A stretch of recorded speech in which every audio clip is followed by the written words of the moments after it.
Welcome back. Fox 56 News Chief Medical Contributor Dr. Ryan Stanton is with us in studio once again. This morning he's focusing on the heat and how it can affect your health. Yeah, just before we talked about what happens for those that are non-exertional, this one a little bit more for what you get used to with working out. This is the exertional related heat illness, which is hands down the most common we're going to see with folks working out in these types of weather. So heat illness isn't just limited to the older adults and those inside their home or without power. Exertional heat illness affects otherwise healthy people who are physically active in hot, humid conditions.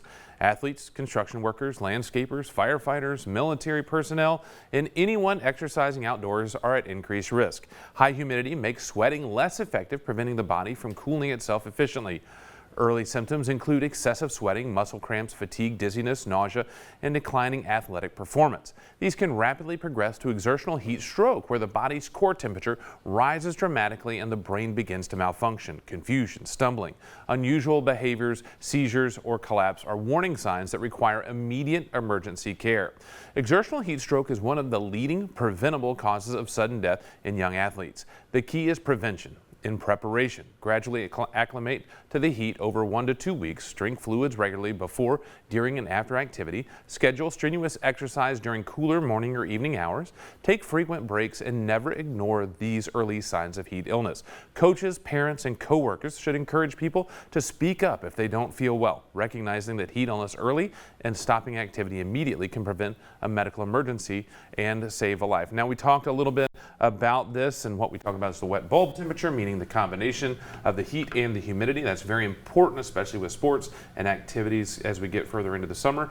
And don't forget the pets as well. They can be susceptible to the heat-related illness, and I've noticed some folks within the horse industry that say when you have the combination of the heat and the humidity above 150, if you combine those two, no being on the horses, as they cannot tolerate it very well as either. So be safe, take care, protect yourself and others. I have a quick question. So if you're like out on a run in temperatures like this, I know you said acclimating to the hot temperatures is important. Is it good to like jump in a cool pool to cool yourself down, or is that not good? Like that shock in temperatures, if you're feeling like you could be overheated, jumping in, getting that sudden cooling is actually a good thing. Now, you don't want to go into necessarily be that heat-related illness and immediately jump into an ice bath all the time. But actually, that is when we're doing heat-related stroke, we will put them into an ice bath to cool them off as quickly as possible, and actually some internal cooling options as well. So it really is about getting that temperature down as quickly as possible, because the brain function and that cellular function is disrupted once our temperatures get high enough. Alrighty. All right, Doc, thanks so much. Thank you. We'll be right back after the break. You're watching Fox 56 News, our home, your news.